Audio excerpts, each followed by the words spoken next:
저는 오늘 여러분과 함께 하나님의 구속 섭리, 이제 두 번째 시간이 되겠습니다. 시작 단계라고 하는 제목으로 신명기 32장 9절에서 14절을 본문으로 설교를 하도록 하겠습니다. 제가 본문을 읽도록 하겠습니다. 여호와의 분깃은 자기 백성이라 야곱은 그가 택하신 기업이로다. 여호와께서 그를 황무지에서 짐승이 부르짖는 광야에서 만나시고 호위하시며 보호하시며 자기의 눈동자같이 지키셨도다. 마치 독수리가 자기의 보금자리를 어지럽게 하며 자기의 새끼 위에 너풀거리며 그의 날개를 펴서 새끼를 받으며 그의 날개 위에 그것을 엎는 것 같이 여호와께서 홀로 그를 인도하셨고 그와 함께한 다른 신이 없었도다. 여호와께서 그가 땅의 높은 것을 타고 다니게 하시며 발에 소산을 먹게 하시며 반석에서 물을 굳은 반석에서 기름을 빨게 하시며 소의 엉긴 젖과 어린 양의 기름과 바산에서 난 양과 염소와 지극히 아름다운 밀을 먹이시며 또 포도즙의 붉은 술을 마시게 하셨도다. 아멘. 저는 오늘 설교를 통하여 거듭난 언약 백성들을 향해 하나님의 어떤 의도를 갖고 계시고 또 그 의도를 이루기 위해 하나님의 언약 백성을 어떻게 다루시는가 설명하고자 합니다. 제가 깊이 생각해 보니까 이 설교 시간은 참 너무 중요한 것 같아요. 앞으로 여기에 계신 분들이 앞으로 20, 30년 안에 이 세상을 다 떠나게 됩니다. 저를 포함해서. 그러면 이제 제가 설교한 내용이 그대로 이제 직면하게 되는데 오늘 여러분들이 이 설교에 대해서 믿음으로 받아들이고 또 변화를 일으킨다면 천국 갈 것이고 이 설교에 대해서 무관심하고 또 거부한다면 지옥에 갈 거예요. 굉장히 이런 측면에서는 설교자의 사명도 너무 중요하고 또 설교를 듣는 그 성도들의 자세도 너무 중요하지 않은가 이렇게 생각합니다. 제가 성경에 게시된 하나님의 뜻을 온전히 여러분들에게 뚜렷하게 이렇게 설명을 드릴 테니까 정말 들을 귀가 있는 자는 들으시고 변화가 되고 저도 천국 가고 이 말씀을 듣는 여러분 모두가 다 천국 가기를 소원합니다. 이게 목회자의 심정이라고 저는 이렇게 생각합니다. 잘 들으시기 바랍니다. 기독교인들에게 중생체험은 매우 중요합니다. 왜냐하면 신앙은 거기서 시작되기 때문에. 그렇지만 중생체험이 하나님이 원하는 전부가 아니에요. 하나님이 진짜 원하는 것이 있습니다. 그게 뭐냐면 언약 백성의 하나님이 되고 또 언약 백성도 하나님의 것이 되기를 하나님은 갈망하시는 거예요. 그러기 위해서 하나님이 우리에게 뭘 원하시느냐. 하나님이 거룩하신 것처럼 언약 백성도 거룩할 것을 요구하고 계십니다. 예레미야서 11장, 레위기 11장 45절에 보면 이런 말씀이 있어요.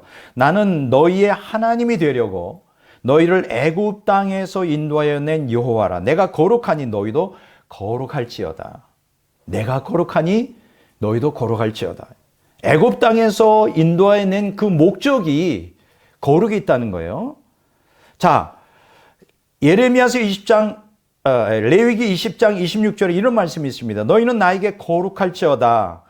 이는 나 여호와가 거룩하가 내가 또 너희를 나의 소유로 삼으려고 너희를 만민 중에서 구별하였음이니라. 나의 소유. 왜 하나님께서 우리를 애굽에서 구원했을까요? 왜 거듭남의 경험을 하게 할까요? 하나님의 것으로 삼으려고 하는 것입니다. 자, 그런데 언약 백성이 거룩해지는 것은 중생 체험을 통해서 성취되지 않아요. 많은 사람들이 착각해요. 그냥 예수 믿고 거듭나면 모든 게 다 거룩해지고 구원은 완성되고 그냥 천국 간다 이렇게 생각하는데 절대 그렇지 않습니다. 물론 거듭날 때 거룩에 씨하신 하나님의 생명이 영혼에 이식되어 새 사람이 형성되지만 언약 백성 안에는 여전히 하나님을 거슬러 죄된 본성을 따라 살도록 이끄는 옛사람이 주도하고 있습니다. 이게 굉장히 중요한 얘기예요. 그래서 하나님은 언약 백성의 중생체험 이후에 옛사람을 파쇄하여 새 사람이 주도하도록 온갖 시험을 통해 연단하세요. 온갖 시험을 통해 연단하십니다. 자, 이런 하나님의 의도를 모르면 어떻게 될까요?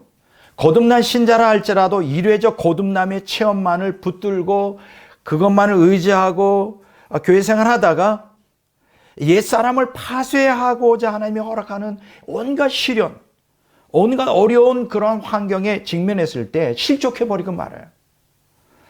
그래서 믿음을 상실하는 사람들이 상당히 많습니다.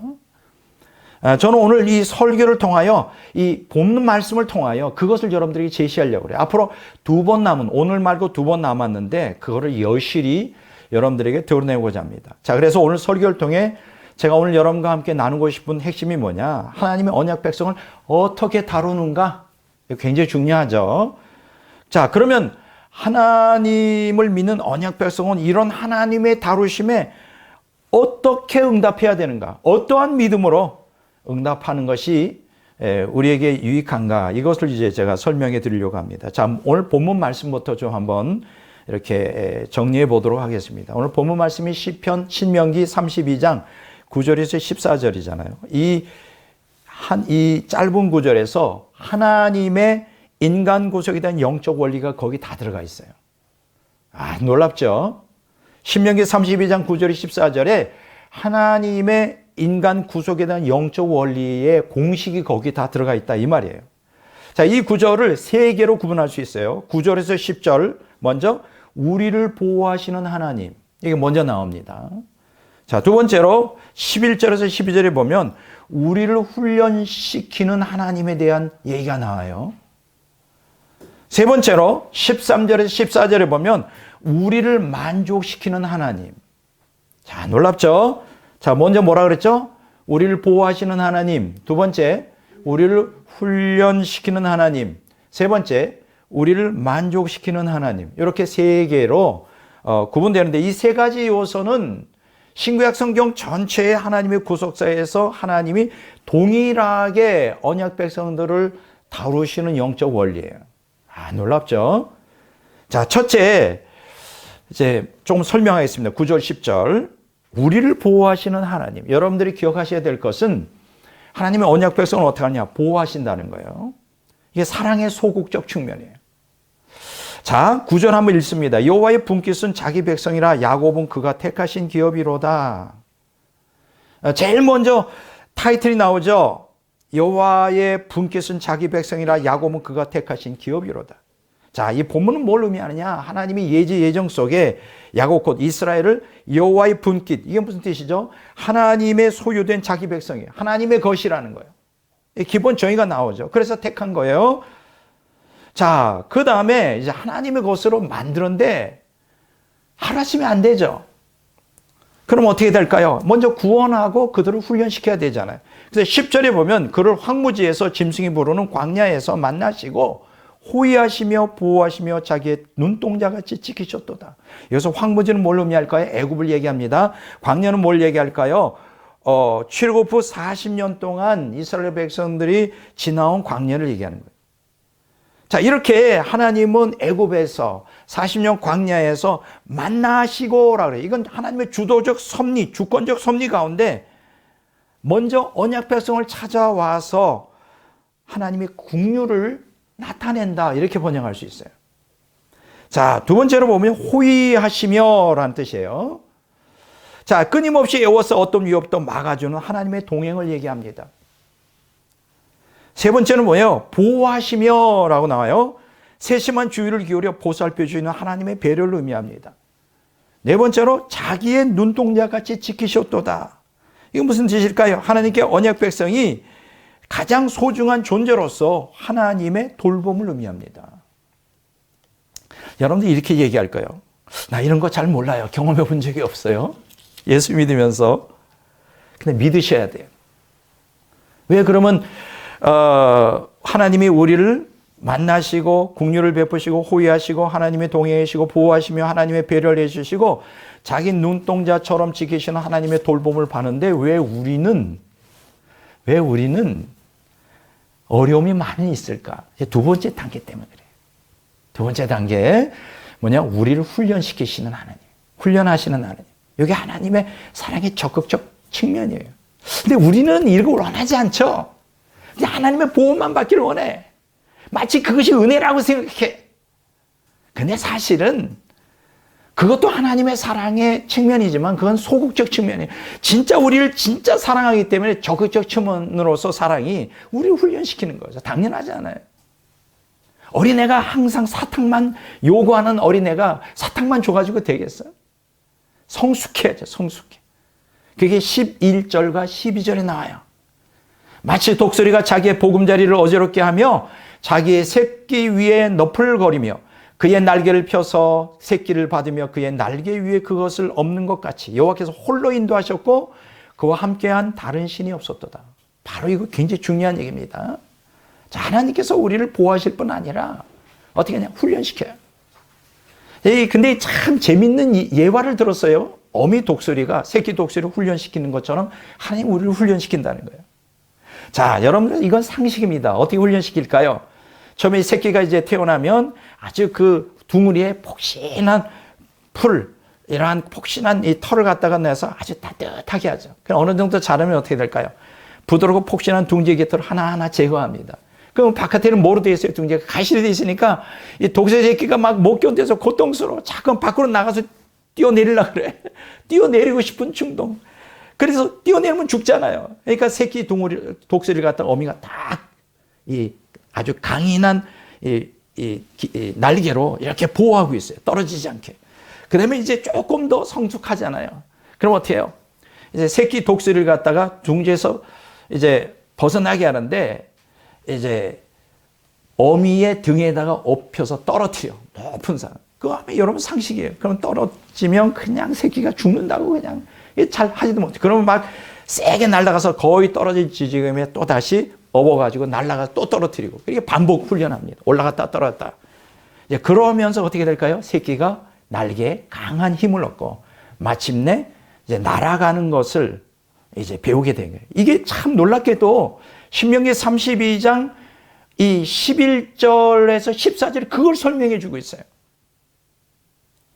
여러분이 오늘 그리스도인들이 왜 고난이 오는지 이해가 되시죠? 훈련시키는 거예요. 근데 우리 대다수 기독교인들은 하나님의 훈련을 받고 싶어 하잖아. 뭘 원해?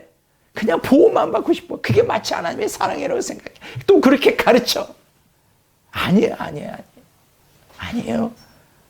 하나님은 언약 백성을 연단하여 하나님을 신뢰하고 순종하는 신앙으로 성숙시키기 위해 끊임없이 환경을 통하여 거치는 환경 속에서 우리를 다루셔요. 이걸 여러분들이 이해하시면 좋겠어요. 자, 이 과정을 다 통과하면 어떻게 될까? 세 번째, 우리를 만족시키시는 하나님이에요. 이 사랑의 궁극적 측면이에요. 이게 하나님께서 우리를 훈련시키는 게 뭐냐? 그 자체가 목적이 있는 게 아니에요.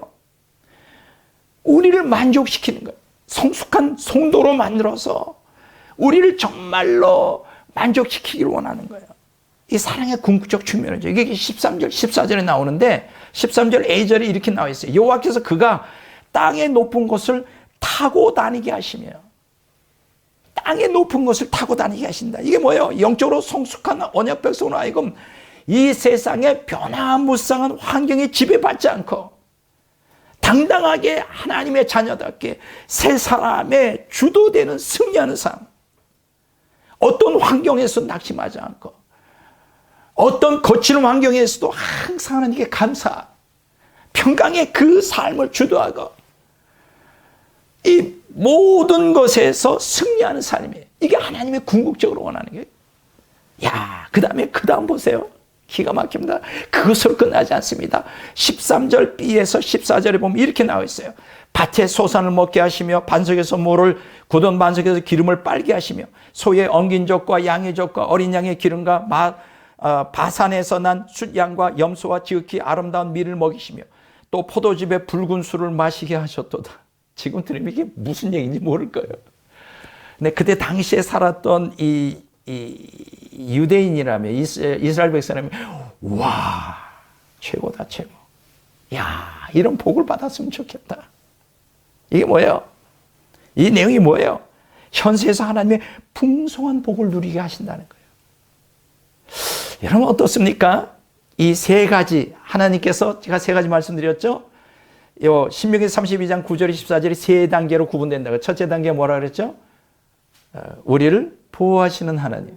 둘째 단계 뭐라 그랬죠? 우리를 훈련시키시는 하나님. 세 번째 단계 뭐라 그랬죠? 우리를 만족시키시는 하나님. 자, 요 세 가지 중에 딱 싫어하는 게 하나 있죠. 뭘까?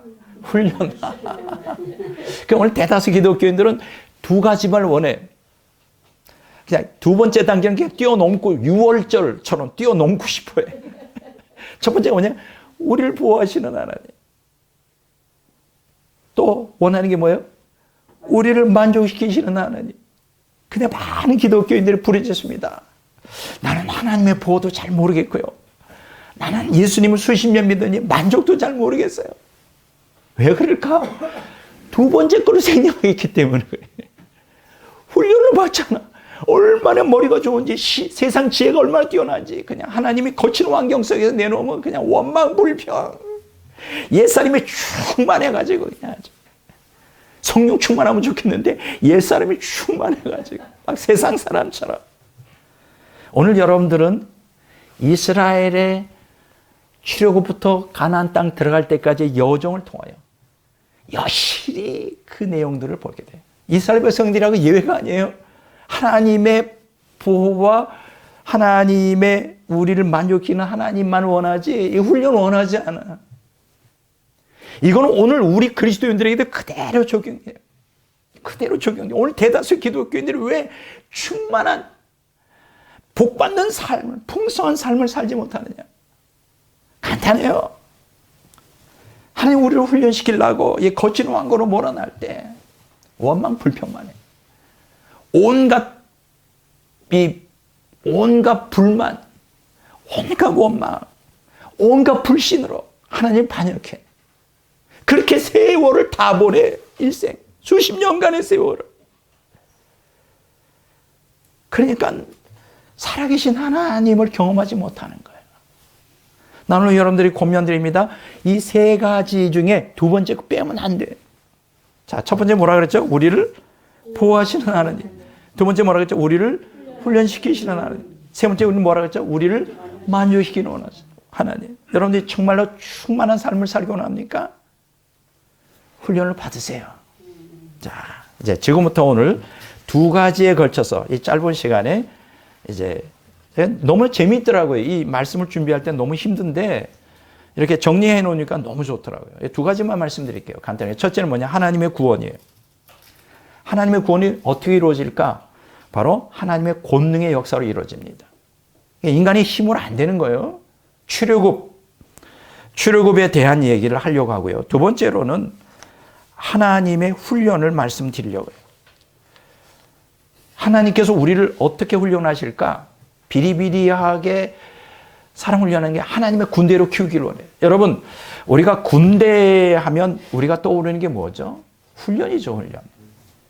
여러분, 훈련받지 않는 군인을 상상할 수 있을까요? 군인은 훈련을 통해 다져지고 배출이 되는 거예요. 하나님 우리를 뭘 원하실까? 하나님의 군대가 되기를 원해. 강력한. 그래서 오늘 두 가지로 분리해서 조근조근 설명해 드릴 테니까 어려운 내용은 아니에요. 이걸 오늘 여러분들이 영적 원리로 여러분의 삶에 그대로 적용되면 참 복이 되겠어요. 자, 하나님의 구원. 자, 우리가 하나님의 구원하면 이 모형적으로 뭘 생각하냐? 출애굽을 생각하죠. 그런데 여러분, 출애굽, 애굽에서 벗어나 완전히 구원받는 것은 두 단계를 거쳐서 진행된다는 거 많은 사람들이 몰라요. 첫째가 뭐냐? 유월절이에요. 이 유월절은 출애굽의 발단이 되죠. 그렇잖아요? 유월절이 없었다면 출애굽할 수가 없는 거지. 그런데 여기서 조심해야 될 거는 유월절이 출애굽의 전부가 아니에요. 그 다음 단계가 있는데 홍해를 통과해야 돼. 이 홍해 통과는 애굽과의 완전한 단절을 이루어지죠. 왜냐하면 홍해에서 홍해 바다가 갈라지면서 이스라엘 백성은 그걸 통과했지만 바로 군대는 그 홍해를 들어가서 추적해다 다 수장당했잖아. 그러니까 애국 군대가 넘어올 수 없는 거예요. 홍해가. 그러니까 홍해를 통과한다는 거는 출애굽의 완성인 거예요. 구원이 이렇게 되고 있어요. 그냥 우리는 6월절만 막 그냥 6월절 그게 지금 구원이 완성되는 것처럼 하는데 아니에요. 구원이 시작이에요. 출애굽의 발단이고 또 홍해 통과는 출애굽의 완성이다. 이 두 가지를 갖다 우리는 출애굽이라 말한다. 예, 유월절과 홍해 통과. 유월절을 경험했지만 홍해 통과를 하지 못한 상태에서 바로의 추격에 굴복하면 어떻게 될까요? 바로가 막 뒤에서 쫓아와. 600승의 마차를 끌고, 그때는 전차지, 전차. 무섭지. 근데 어떻게 될까? 애굽의 종살이를 끌려가는 거죠, 다시. 여러분, 이런 사람들이 종종 있습니다. 6월절을 경험해요. 하나님의 권능으로 막 불받고. 하나님의 살아가 예수님이 영접해. 그런데 그러한 예수님이 영접한 사람, 어떤 성령을 체험한 사람 가운데 그 신앙 때문에 박해가 올 때 그걸 버리는 사람이 있어요. 이게 바로 추격에 굴복하는 사람 얘기죠. 자, 요것을 가장 잘 설명한 데가 어디냐면 마태복음 13장 20절 21절이에요. 거기에 나오잖아요. 길가에 떨어진 씨 밭. 또 두 번째 뭐죠? 길가와 같은 밭. 그 다음에 돌박 신앙. 세 번째 가시떨기 신앙. 네 번째 옥토바 신앙. 이렇게 나오는데 두 번째 나오는 돌박과 같은 신앙이 있어요. 한번 읽어볼까요? 마태복음 13장 20절 21절에 보면 돌밭 때 뿌려졌다는 것은 말씀을 듣고 즉시 기쁨으로 받대. 말씀을 듣고 막 은혜 받아. 예수 믿기를 결단해. 그런데 그 속에 뿌리가 없어. 잠시 견디다가 말씀으로 말미암아 환난이나 박해가 일어날 때 곧 넘어지는 자요. 여러분, 우리가 은혜 받고 예수님 영접하면 곧바로 마귀가 공격을 하거든요. 예수 믿지 못하게. 그럼 어떻게 해? 박해를 이겨야 되는데 이기지 못하는 사람들이 있어요. 뭐 시험 들어. 그냥 교회 안 나와. 그 짝이에요. 바로 6월절과 홍해 통과. 이게 출애굽이란 말이에요. 이걸 여러분들이 이해하실 필요가 있습니다. 자, 한편 출애굽은 하나님의 크신 권능의 역사죠. 참 대단한 겁니다. 그러니까 6월절하고 홍해 통과가 다 하나님의 권능을 나타내요. 아주 극적인 권능이에요.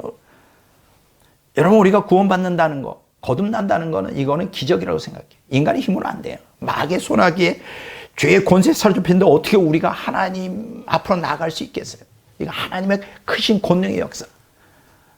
하나님의 큰일이라고 바빙크가 얘기했어요. 또 제가 원서에 어떤 원서를 보니까 The Mighty Act of God, 하나님의 강력한 역사다. 이게 이 구속사가 그렇게 설명될 수 있는 거예요. 그래서 출애굽기 32장 11절에 이렇게 말씀했어요. 자, 큰 권능과 강한 손으로 애굽 땅에서 인도하여 내신 주의 백성. 큰 권능과 강한 손으로 애굽 땅에서 인도해 냈다. 저는 그렇게 생각해요. 우리가 거듭난다는 거, 이거는 기적이라고 생각해요. 최고의 기적이 뭐냐? 오늘 우리 인간 구원에 있어서 거듭나는 거예요. 어떻게 예수를 믿을 수가 있어? 마귀가 장악하고 있는데 어떻게 예수를 믿을 수? 바로가 장악하고 있는데 이스라엘 백성들을 강력한 무력으로 어떻게 출애굽이 가능하냐고. 하나님의 권능의 역사죠. 자, 그러면 이 출애굽에 있어서 6월절과 홍해 통과라는 두 가지 요소가 있다는데 이때에도 언약 백성이 뭐가 필요하냐? 두 가지가 필요해요. 하나님의 말씀에 대한 믿음과 신뢰가 요구돼요. 사람이 거듭나려면 두 가지가 필요하다고요. 믿음과 신뢰. 수동적 믿음과 수동적 신뢰죠. 믿기만 하면 돼요. 그냥 하나님을 신뢰하기만 돼요. 그럼 나머지는 다 하나님이 알아서 해. 놀랍죠? 자, 그러면 간단히 한번 좀 보겠습니다. 6월절 한번 보겠습니다. 자, 많은 사람들은 6월절 하면 패스오버잖아요. 죽음의 사자가 문 임방과 문 설주에다가 피를 바르면 그 피를 보고 주님의 천사가 그 장자를 죽이지 않고 그냥 넘어간다. 그래서 목사님들이 그것만 설교해요.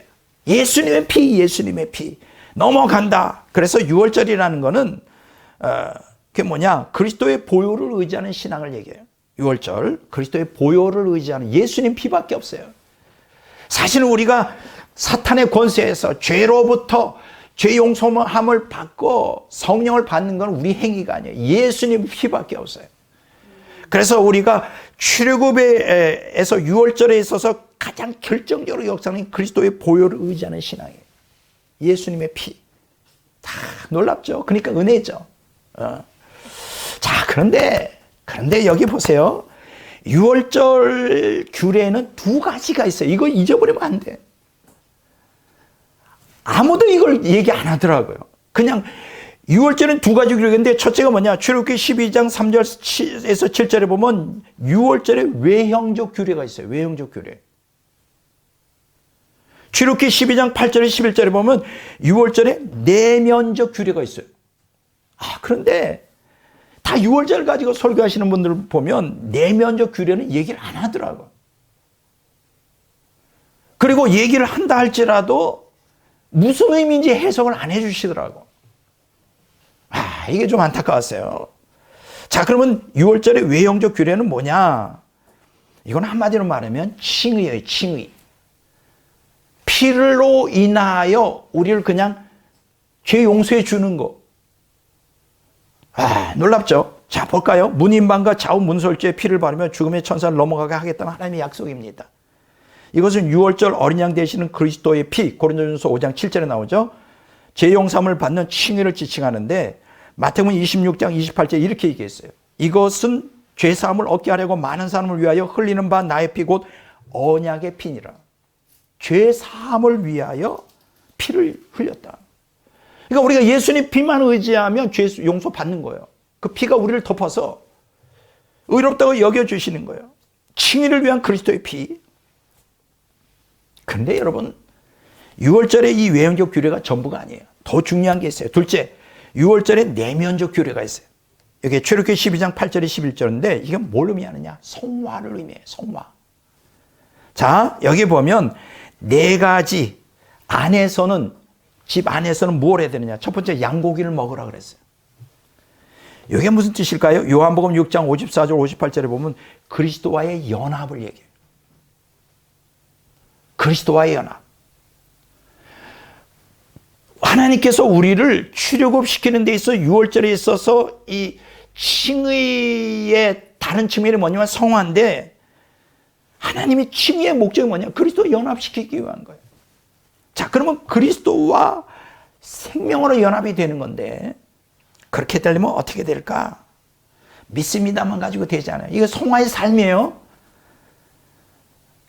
자, 두 번째는 뭐냐? 무교병을 먹어라. 이게 무슨 뜻일까요? 고린도전서 5장 7절 8절에 보면 유교병은 죄를 얘기하고 무교병은 죄가 없는 정결한 삶을 얘기해요.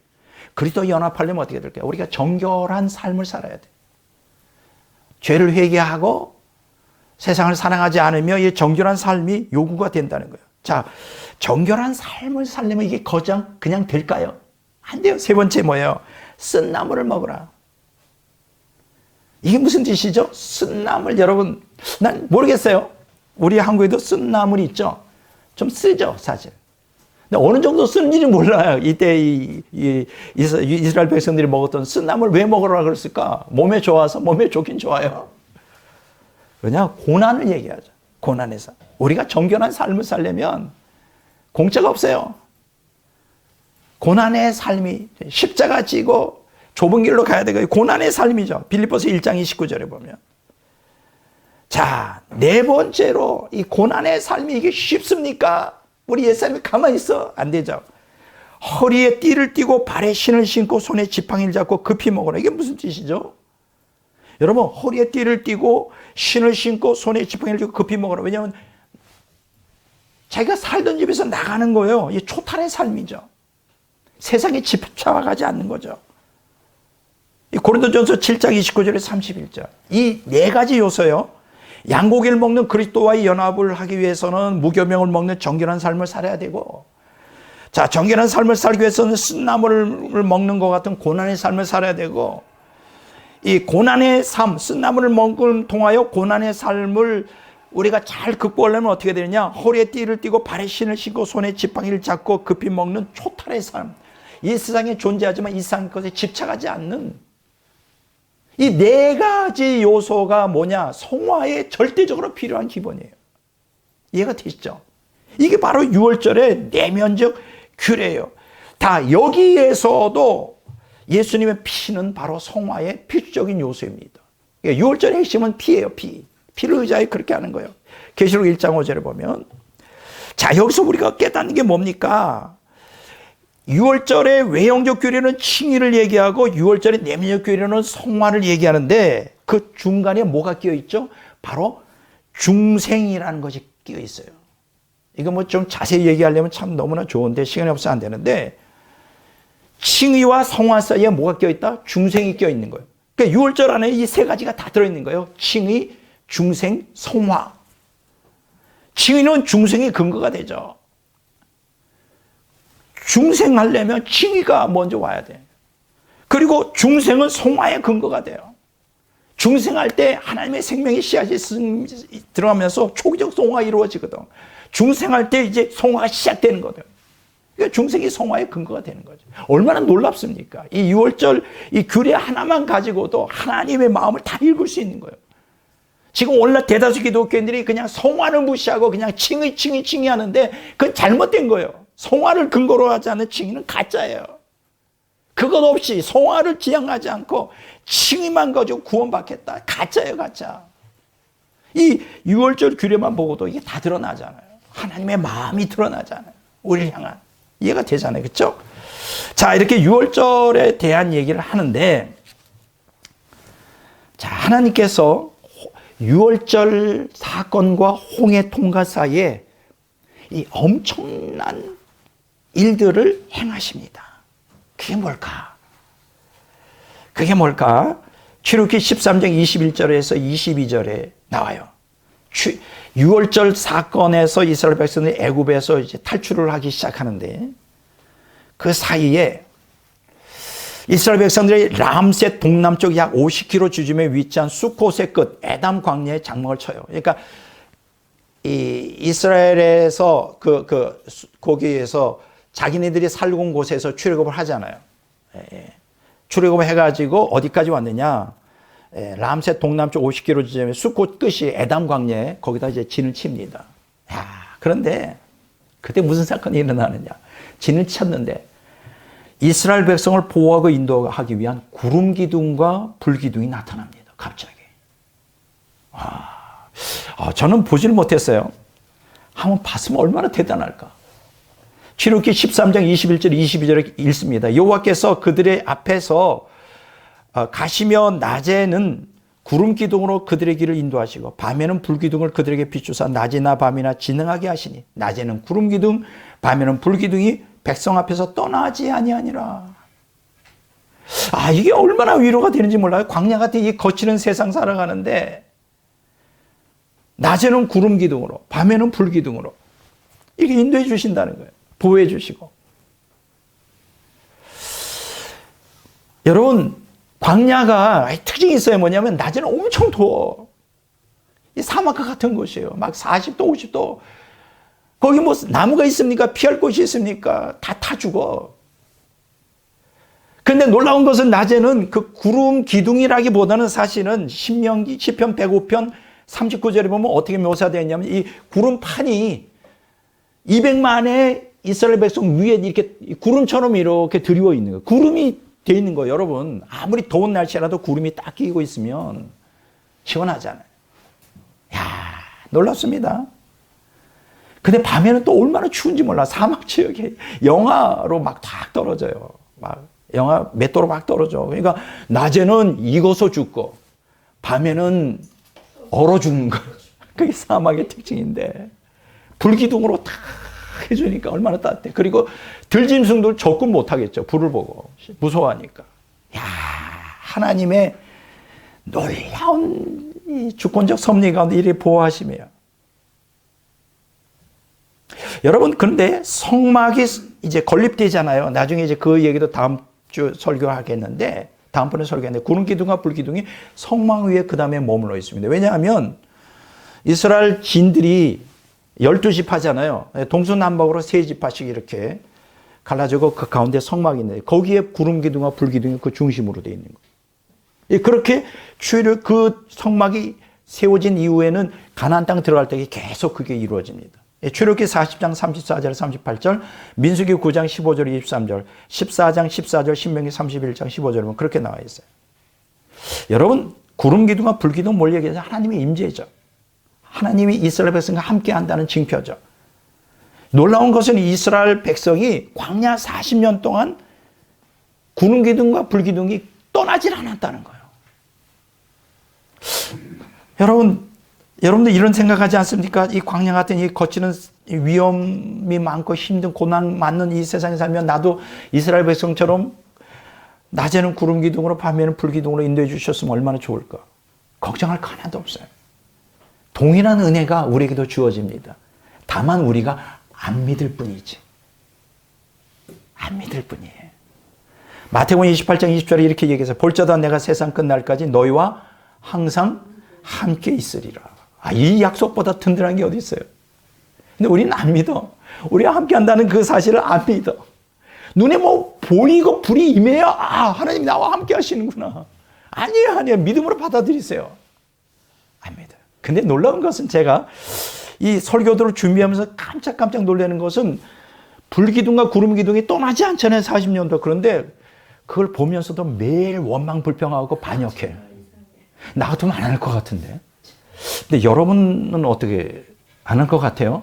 처음에는 놀랍겠죠. 와, 불기둥과 구름기둥이 항상 이렇게 인도에 가요. 이렇게 이스라엘에서 먼저 이렇게 진행해 나가는데 처음에는 아주 감격스럽다가 이제 한 달, 두 달, 1년 지나면 이제 무감각해지겠지. 원래 혹시 이건 자연현상이 아닐까?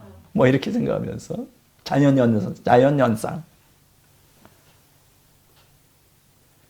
불기둥과 구름기둥의 하나님의 임재를 그렇게 눈으로 보면서도 몸으로 체험하면서도 끊임없이 거치는 환경 속에서 하나님 원망해. 불평하고 반역해. 참 인간이 참 대단한 존재다. 난 이렇게 생각해요. 요한복음 14장 16절 17절에 이런 말씀이 있어요. 성령에 대해서 얘기하는데 영원토록 너희와 함께 있으리니 그는 진리의 영이라 그는 너희와 함께 거하시며 너희 속에 계시겠습니다. 우리와 함께 하신대요. 성령이. 우리 안에 영혼이 계신대요. 놀랍지 않아요? 불기둥과 구름기둥이 이스라엘 백성과 하나님의 임재를 나타나듯이 예수님께서 우리와 함께 하시고 성령께서 우리 안에 영혼이 함께 계셔요. 이걸 믿으시기 바랍니다. 이거보다 더 강한 하나님의 그러한 임재가 있을까요? 자, 두 번째로 한번 보겠습니다. 이제 홍해를 통과하는 거예요.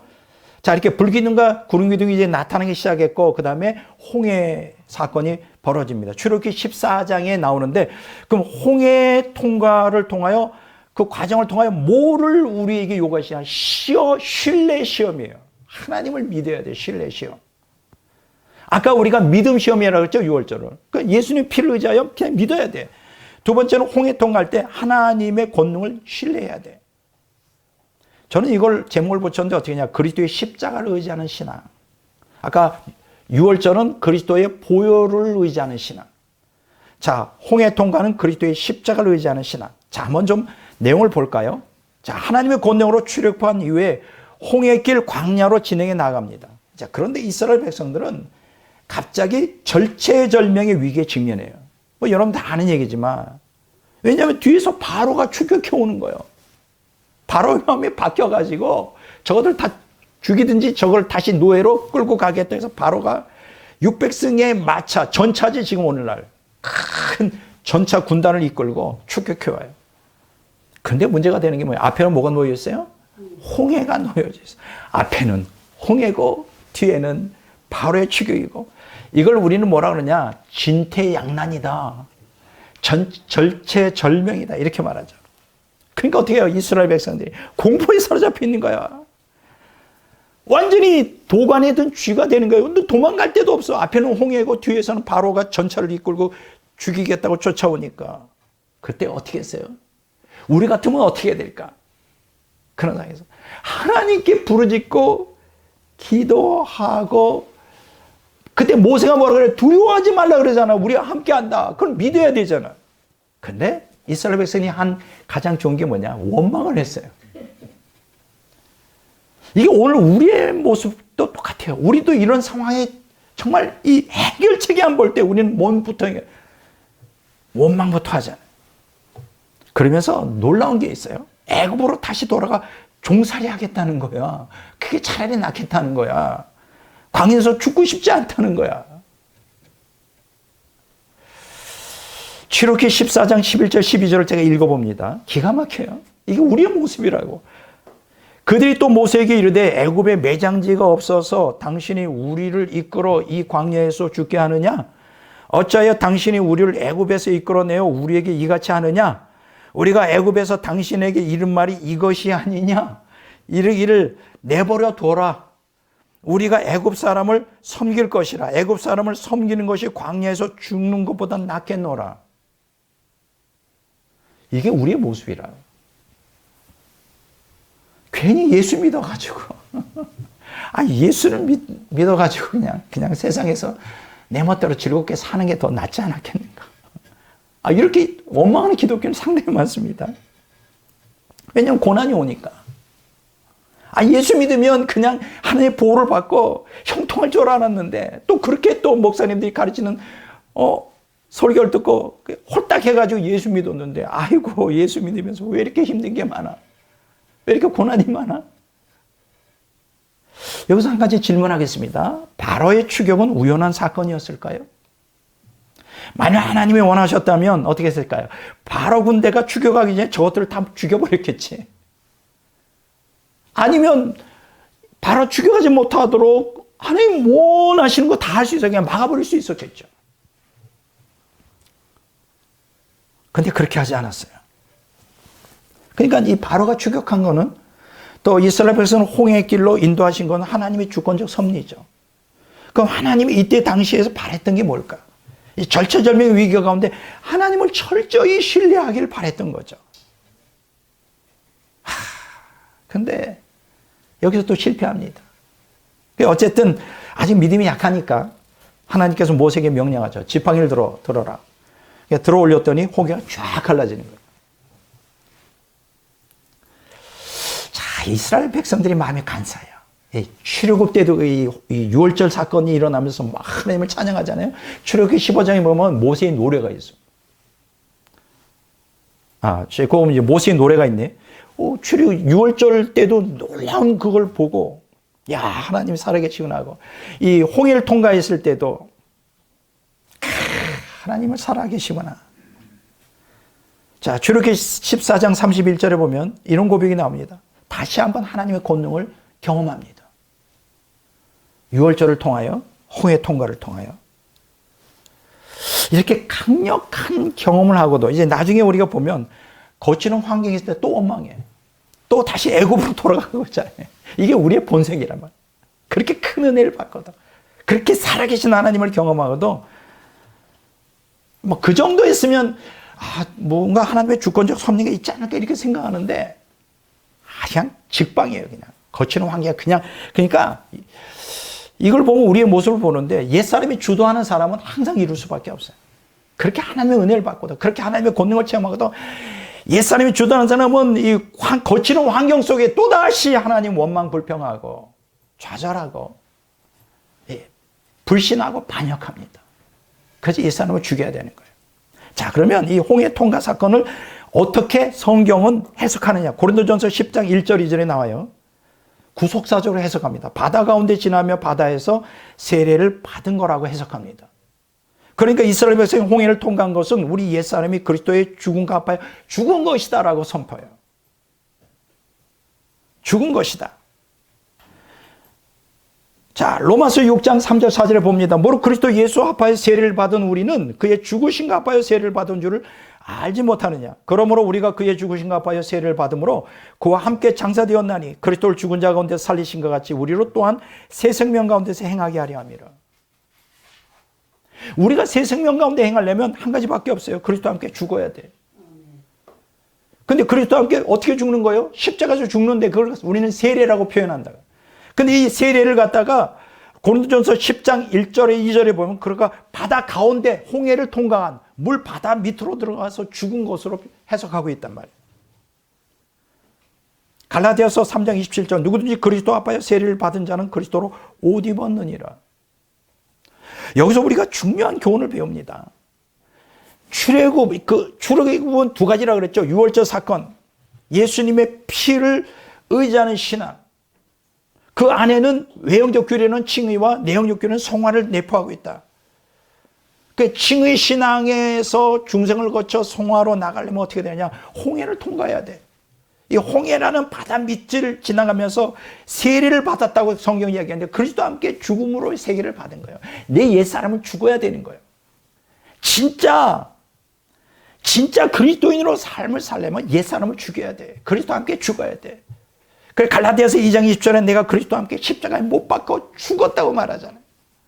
로마서 6장 6절 7절에 우리 옛사람이 예수와 함께 십자가에 못 박혀 죽은 것은 다시 죄의 종로로 타지 않게 하기 위해서는 거죠. 이 6월절만이 아니라 홍해 통과하는 내가 죽는, 그래서 애굽에 철저히 단절이 되는 이러한 경험이 우리에게 필요한 거예요. 오늘 현대 기독교인들, 개신교인 문제가 뭔지 알아요? 그냥 거듭남 얘기예요. 불 받는 거, 거듭남, 은혜 받은 거. 그거 가지고 안 돼요. 홍해를 통과해야 돼. 내가 그리스도와 함께 죽었다고는 선포하고 내 옛사람이 철저히 죽어야 돼요. 철저히. 근데 많은 경우에 보면 신앙생활을 수십 년 해도 옛사람이 쌩쌩하게 살아있어요. 기회만 주어져요. 근데 그게 보통 때는 이렇게 밑에 딱 가라앉아 있어. 은혜 받을 때는 이게 밑에 쫙 가라앉아서 굉장히 거룩해 보여. 굉장히 말도 행동도 은혜 받으니까 복 받으면 그래요. 환경이 좋으면.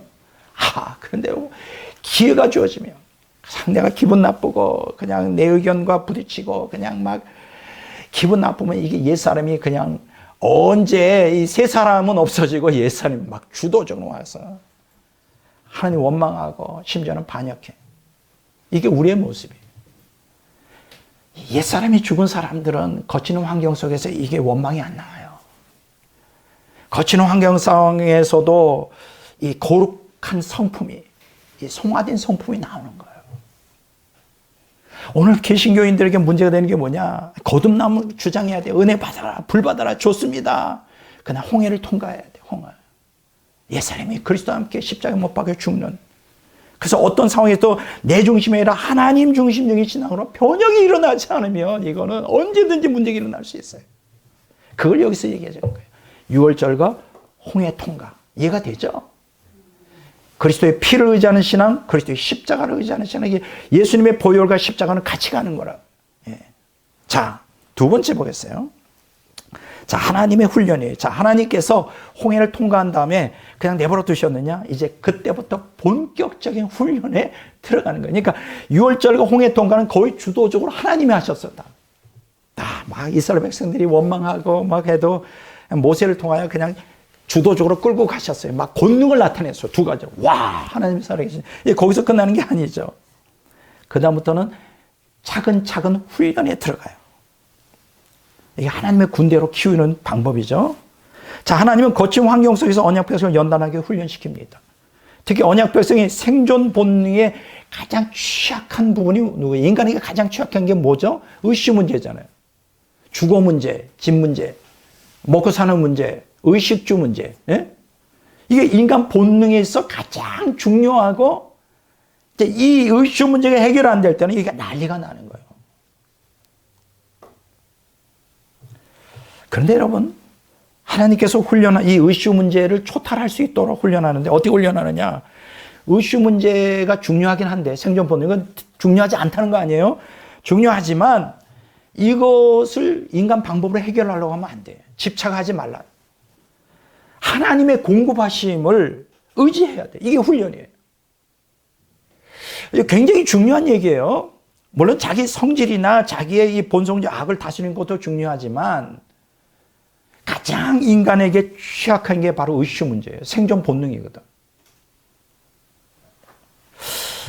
마태복음 6장 30절에 33절에 예수님 무슨 약속했을까? 믿음이 적은 자들아, 그러므로 염려하여 이르기를 무엇을 먹을까, 무엇을 마실까, 무엇을 입을까 하지 말라. 이는 다 이방인이 구하는 것이라. 너희 하늘 아버지께서 이 모든 것이 너희에게 있어야 할 줄을 아시느니라. 그런즉 너희는 먼저 그의 나라와 그 의를 구하라.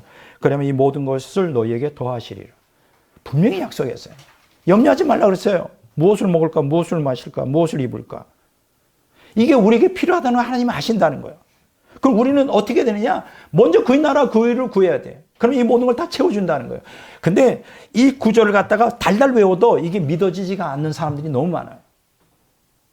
여러분들이 신앙 성장에 가장 결정적으로 방해 요소가 바로 의식주 문제를 초탈하는 거예요. 초탈이 안 돼요. 이 생존에 관계된 이 생존 본능이란 말이에요. 이 의식주 문제에 걸리면 그냥 하나님 믿는 거 다 집어치우고 그냥 인간 방법으로 하려고. 그런데 하나님은 그렇게 또 인간 방법으로 내버려 두지 않아요. 이게 문제예요. 그러니까 많은 기독교인들이 영적 성장 못하는 게 뭐냐. 이 의식주 문제를 하나님의 공급하심을 통하여 받아들이는 것 훈련이 안 돼 있어요. 그러니까 이 가장 초보적인 신앙에서 걸리니까 끊임없이 신앙 성숙이 안 돼. 육적인 삶을 살게 돼. 입으로만 하나님이다. 이게 굉장히 중요한 얘기예요. 자, 제가 세 가지만 하고 오늘 설교를 끝내고자 합니다. 첫째, 자, 의식 문제라고 그랬어요. 마라의 쓴물 사건이에요. 출애굽기 15장 22절에 27절. 이스라엘 백성은 홍해에서 수르 광야를 지나, 이제 홍해를 지났잖아요. 이제 수르 광야로 들어가 3일 길을 걸어가요. 걸어가니까 뭐예요? 물이 없잖아요. 마실 물이 없는 거예요. 아, 근데 그때 마침 샘이 하나 있었는데 그 물 맛을 보니까 먹을 수 없는 거예요. 이게 이 독이 들어있는, 그래서 마라의 샘물이라고 그러죠. 써서 못 먹는 거예요. 그러니까 어떻게 됐을까? 그동안 유월절과 홍해에 의해서 놀라운 능력을 경험한 불과 기둥이 함께 하시는데, 하나님 임재가 함께 하는데, 좀 인내하면서 기도하면 좋을 때는 하나님 지금까지 인도하신 하나님, 이 문제 해결해 주실 줄 믿습니다. 이러면 얼마나 좋을까? 곧바로 원망이 나오는 거예요. 보세요. 출애굽기 15장 24절에 백성이 모세에게 원망하여 이르되 우리가 무엇을 마실까? 원망한다 그러시는 원망. 이 옛사람의 본성이에요. 환경의 지배를 받아요. 자, 그랬을 때 어떻게 했을까? 하나님께서 모세에게 그 나무 하나를 이렇게 지적해 주면서 그걸 던지라 그래요. 그 나무를 딱 마라에 쓴 물에 넣었더니 단물이 되었어요. 몰라요. 그 나무 자체에 효능이 있는지 아닌지 이거 하나님의 역사죠. 어떤 사람은 이 나무를 십자가로 얘기합니다. 물론 맞습니다. 모형적으로 우리가 십자가를 바라볼 때 우리의 문제가 해결된다. 쓴 고통이 달게 바뀌어진다. 어쨌든 첫 번째 이스라엘 백성이 맞닥뜨리는 게 마라의 쓴물 사건이죠. 여기서 이스라엘 백성은 실패합니다. 원망 또 해요. 원망. 그 다음에 이 마라의 쓴물에서 단물이 바뀌는 역사를 인해서 또 통과해서 엘림이 마라 남쪽 10km 지점에 위치하는데 거기에는 오아시스가 있는 거예요. 물샘이 12개나 돼. 그리고 종려나무가 79그루나 돼요. 그래 거기에서는 원망을 안 해요. 놀랍죠. 원망 안 해. 너무 행복해. 거기에 이스라엘 백성이 장막을 칩니다. 출애굽기 15장 27절에. 그 엘림의 오아시스라고 해요. 하나님께서는 때때로 끊임없이 우리를 연단하지 않아요. 어떤 때는 쉬기도 하셔요. 형통케도 하신다. 그럼 우리 예산은 너무 좋은 거죠. 그때는 원망 안 해요. 두 번째, 또 원망할 일이 또 생깁니다. 출애굽기 16장 1절에 36절에 보면 만나 메추라기 사건이 나와요. 자, 이스라엘 백성들이 애굽을 떠난 지가 이제 벌써 한 달이 돼가요. 그러니까 한 달이 된다는 거는 이제 물은 그때그때 마시면 되는데 그동안 애굽에서 엄청 싸웠을 거 아니에요. 먹을 거. 내가 생각할 때는 먼 여행 간다니까 뭐 한 달 정도면 가나안 땅에 들어간다니까 한 달 먹을 양식은 다 싸울 것 같아. 불만이 없었어요. 근데 한 달이 되니까 이제 다 떨어지는 거예요. 신광야에 이르렀어요. 한 달 딱 됐는데 이스라엘 백성들이 식량 문제에 직면한 거예요. 먹을 게 이제 다 떨어졌어. 그러니까 어떻게 했을까? 또 우리 정말 성숙한 신앙인은 하나님 지금까지 역사해 가신 주님께서 우리에게 먹을 걸 주실 줄 믿습니다. 이렇게 좀 인내하면서 기도하면서 하면 좋은데 또 원망해. 대단합니다. 출애굽기 16장 2절 3절 이스라엘 자손 온 회중이 그 광야에서 모세와 아론을 원망하여 이스라엘 자손이 그들에게 이르되 우리가 자 보세요. 애굽 땅에서 고기 가마 곁에 앉아 있던 때와 떡을 배불리 먹던 때에 여호와의 손에 죽었더라면 좋았을 것을. 너희가 이 광야로 우리를 인도했네요. 이 온 회중이 줄여 죽게 되었다. 이제 굶어 죽게 됐다. 너무하지 않아요? 너무하잖아. 좀 감사하면 얼마나 좋아. 기도하면 얼마나 좋아. 감사 기도. 아무것도 염려하지 말고 오직 모든 일에 기도와 간구로 너희 구할 것을 감사함으로 하나님께 여기면 얼마나 좋을까. 원망이에요, 원망. 굶어 죽겠다는. 그러면 또 다시 애굽의 추억을 그리는 거예요. 자, 이 불평을 하나님이 듣죠. 그러니까 출애굽한 후 한 달, 그 다음에 하루가 지난, 한 달이 딱 지나고, 그러니까 불평을 2월 15일에 했으면 2월 16일 날 가나안 땅에 도착하여 그 땅 소산을 먹는 출애굽 41년 1월 15일까지 만나를 내려주십니다. 야, 저는 이런 생각에 원망하지 말고 하나님 감사합니다. 다 이렇게 역사해 주신 하나님 먹을 것도 주실 줄 믿습니다 하면 만나를 다 내리면 얼마나 은혜가 될까. 원망을 통해서 만나를 주셔요. 그날부터, 그때가 언제냐? 출애굽기 16장 14절 18절에 첫 번째 만나가 떨어진 날이에요. 언제까지 떨어졌느냐? 여호수아서 5장 10절 12절. 그러니까 정확히 만 39년 11개월. 딱 40년 동안 만나가 내려주시는 거예요. 놀랍지 않아요? 아니, 광야에 뭐가 먹을 게 있어요. 만나가 임했다가 만나가. 야, 우리 하나님의 자비하심. 여러분, 이 광야 같은 인생 살면서 먹는 거 걱정하지 마세요. 무엇을 먹을까, 무엇을 입을까, 그거 하다가 우리 인생 다 끝나요. 대다수 기독교인들이 세상 사람처럼, 세상 사람들이 당연하지. 생존 본능에 달리니까 무엇을 먹을까, 무엇을 입을까, 거기에 매달려 있는데, 우리 기독교는 달라야 돼요. 살아계신 하나님을 믿고 있잖아요. 하나님을 의지하면 먹는 거 다 해결해 주신다고. 제가 시간이 없어서 내가 간증 못하지. 수십 년 예수 믿은 과거부터 지금까지 저 필요한 거 다 채워주세요. 돈이 필요하면 돈 주시고, 먹고 싶은 게 있으면 먹는 거 채워주시고. 저는요, 제가 오늘 시간이 없어서 얘기 못하지, 너무 감사가 넘쳐. 하루하루를 감사해. 왜냐면 내일 내가 죽을지도 모르니까. 내가 어떤 사건이 벌어질지 모르니까. 그러나 지금 이 시간 하루를 연장시켜줘서 주를 위해서 살 수 있다는 게 난 너무 감사해. 이 감사를 넘치니까 또 막 채워주셔, 하나님. 물질도 채워주시고. 근데 사실은 제가 머리로 계산하면 수입이 별로 많지 않은데 삶은 되게 풍성해요. 남을 이렇게 베풀면서 살아. 남한테 베풀어 주면서. 난 그게 이해가 안 돼요.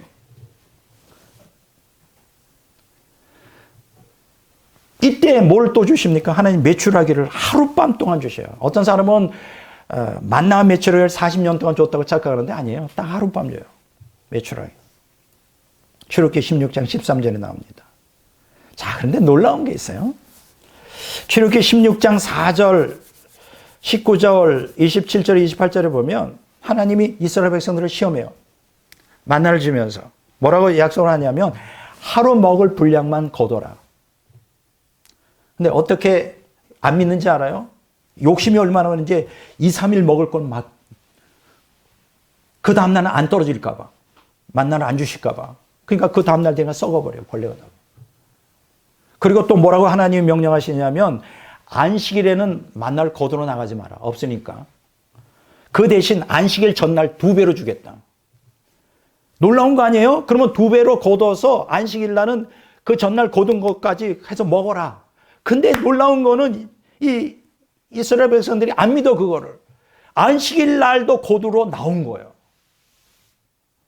이게 얼마나 불신인지. 이게 우리의 모습이라고요. 믿질 않아, 하나님을. 하나님의 약속을 믿질 않아. 하나님이 얼마나 화가 나는지. 저들의 불신앙 때문에. 하나님이 우리 인생을 책임져 주신다는 걸 왜 안 믿느냐. 자, 세 번째. 끝입니다.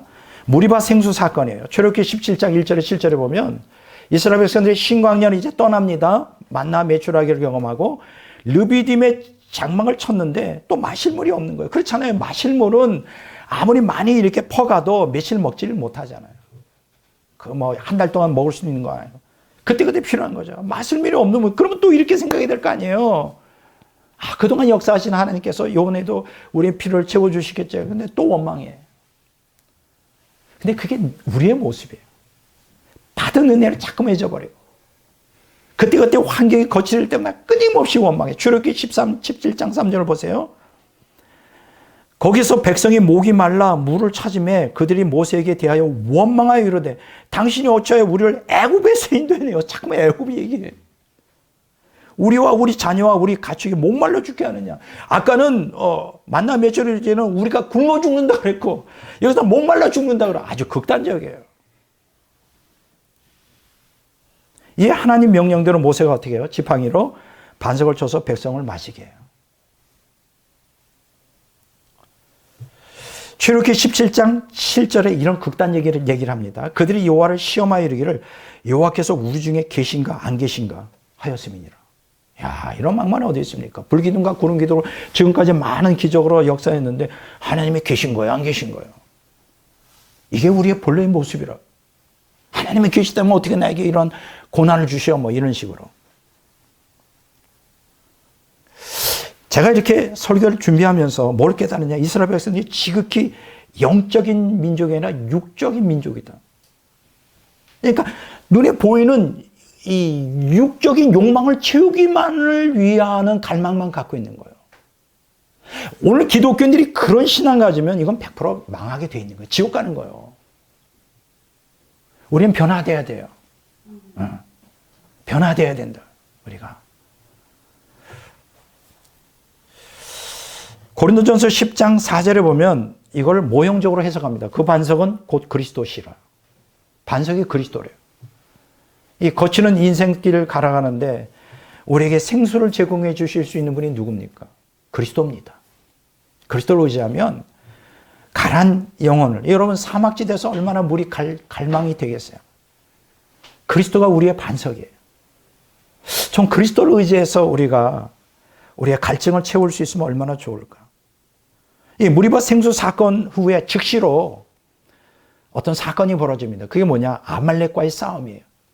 출애굽기 17장 8절에 16절에 보면 이제 아말렉이 사실 광야에 사는 족속이거든요. 그러니까 광야길을 가다 보니까 사실은 이스라엘 백성들이 이제 곧바로 이 아피아웨이라 그래서 그 왕의 대로가 있어요. 거기는 무역로고, 근데 그쪽으로 가면 가나안 땅 들어가는데 5, 6일이면 가요. 5, 6일. 한 일주일이면 들어가는 길인데 그쪽으로 피해 갑니다. 왜냐하면 성경에 보니까 이거 뭐 성경에 자세히 나올 수는 없지만 출애굽기 13장 17절 18절에 보면 이 블레셋 사람의 땅으로 가질 않아요. 왜냐하면 그 국경선에 바로 그 홍해 곧바로 이제 가나안 땅으로 들어가는 직행로가 있는데 그걸로 가다 보면 그 애굽의 국경 수비대가 거기 지키고 있어요. 그리고 가나안 땅으로 더 들어가면 그 블레셋 사람들 굉장히 호전적인 민족이거든요. 그래서 하나님이 어떻게 말씀하시냐? 출애굽기 13장 17절 18절에 글로 들어가면 전쟁을 하게 돼야 되고 마음을 돌이켜 애고로 다시 돌아갈까 봐 아주 삥삥 돌아가지고 어디로? 홍해길로 온 거예요. 그래서 밑으로 쫙 이 시내 반도 밑으로 해서, 왜냐면 거기는 아무도 없거든요. 사막만 있으니까 이제 글로 해서 이제 서서히 이제 가나안 땅으로 들어가게. 그러니까 우회로 들어온 거죠. 아무도 없는. 자, 그런데 가는데 아말렉이 그 광야에 딱 진치고 있는 거예요. 이거는 어떻게 돌파할 수가 없어요. 싸워야지. 그래서 어떻게 했습니까? 첫 번째로 적과 영적 전쟁을 한 거죠. 여러분, 하나님께서 오늘 우리가 하나님의 군대가 되기를 원해요. 영적 전쟁에서 싸워요. 그래서 우리가 영적 전쟁을 많이 해야 강해져요. 군대는 훈련을 통하고 전쟁을 할 때 강해지잖아요. 마찬가지예요. 어떻게 하나님이 명령하냐? 여호수아가 군대를 이끌고 나가 싸우게 하고 산 꼭대기에 모세가 올라가서 손을 드는데 양쪽에는 누가? 아론과 홀이 손을 들어 있을 때는 승리하는 거예요. 그래서 승리하고 모세가 제단을 쌓고 그 이름을 뭐라 그랬을까요? 여호와 니시라 그랬어요. 처음으로 나옵니다. 여호와의 승리, 여호와 깃발. 출애굽기 17장 16절에 여호와께서 맹세하시기를 여호와가 아말렉과 더불어 대대로 싸우리라 하셨다 했네요. 여기서 아말렉은 뭘 상징합니까? 옛사람이지, 옛사람. 우리는 옛사람과 끊임없이 싸워 우리가 주님을 의지할 때 승리할 수 있는 거예요. 이스라엘 백성은 하나님의 군대예요. 출애굽기 12장 41절에 여호와의 군대가 다 애굽 땅에서 나왔습니다. 그러니까 하나님은 이스라엘 백성을 다시 언약 백성만 보는 게 아니라 그걸 뭐로 훈련하는 걸로자 하는 거예요. 여호와의 군대로 훈련하고자 하는 거예요. 우리는 그리스도의 군대가 돼야 돼. 강인한 군대. 옛사람과 싸워 이기고 어떤 환경에서도 불만, 원망, 불평하지 말고 항상 감사와 주님을 믿고 신뢰하고 순종하는 군사와 같은 존재가 돼야 돼요. 출애굽기 6장 26절, 7장 4절, 12장 17절, 민수기 2장 8절, 10장 1절에 28절, 신명기 2장 14절, 16절. 거기 보면 다 나와요. 군대라고, 군대. 자, 오늘 이제 결론을 내겠습니다. 오늘 본문 말씀은 신명기 32장 4절, 14절은 아까 제가 얘기한 대로 하나님의 인간 구속에 대한 영적 원리를 가르치는 거죠. 처음에 뭐라 그랬죠? 우리를 보호하시는 하나님. 두 번째, 우리를 훈련시키는 하나님. 세 번째, 우리를 만족시키는 하나님. 이게 이제 순서라고요. 가운데 두 번째 훈련을 빼면 안 되는 거예요. 자, 그런데 이렇게 이제 이스라엘 백성들이 이렇게 이 과정을 통하여 영적으로 성숙하여 승리하는 삶을 살면 좋겠는데 반전이 기록되어 있어요. 신명기 32장 15절 18절 다음에 19절에 처음에 이렇게 나와요. 그러나 여수론이 기름짐에 발로 찼도다. 내가 살찌고 비대하고 윤택함에 자기를 지으신 하나님을 버리고 자기를 권하신 반석을 업신여겼도다. 너를 낳은 반석을 내가 상관하지 아니하고 너를 내신 하나님을 내가 잊었도다. 슬픈 일이죠. 사실 신명기 32장 오늘 본문 말씀은 전체가 이제 모세가 가나안 땅 못 들어가냐, 죽음을 앞에 두고 예언을 한 거예요. 예언. 앞으로 이렇게 될 것이다. 그러니까 오늘 신명기 32장 9절 14절에 지금 세 가지 영적 원리는 하나님의 바람, 소망이고 현실은 어떻게 해요? 그런데 너희들은 하나님을 반역할 거예요. 가나안 땅 들어가서. 이게 슬픈 고백이죠. 미래의 이스라엘 백성이 하나님께 저지를 반역을 예언하여서 노래로 만든 거예요. 이게 신명기 32장의 모세의 노래예요. 모세의 유언 노래예요. 유언 노래. 슬픈 일이죠. 이렇게 인간은 참 연약합니다. 그러니까 저는 이렇게 생각해요. 이제 다음번에 설교에서 자세히 얘기했지만 이스라엘의 구속사는 반역사다. 반역사. 이스라엘의 하나님의 구속사가 아니라 멸망사다. 소수만 하나님 뜻에 순종하는 거예요. 우리는 어디에 속해 있어야 될까? 소수에 속해 있어야 돼. 남은 자. 하나님의 바람대로. 그것이 오늘 저와 여러분들이 배우는 교훈이에요. 오늘 이 말씀을 통하여 우리 자신을 돌아보고 정말 나는 하나님이 중심적인 사람인가? 정말 나는 옛사람이 아니라 새사람에 주도하여 이렇게 이스라엘 백성이 끊임없이 하나님의 은혜와 능력을 경험하면서도 원망, 불신. 이것이 내 모습이라면 우리는 돌이켜야 되겠다.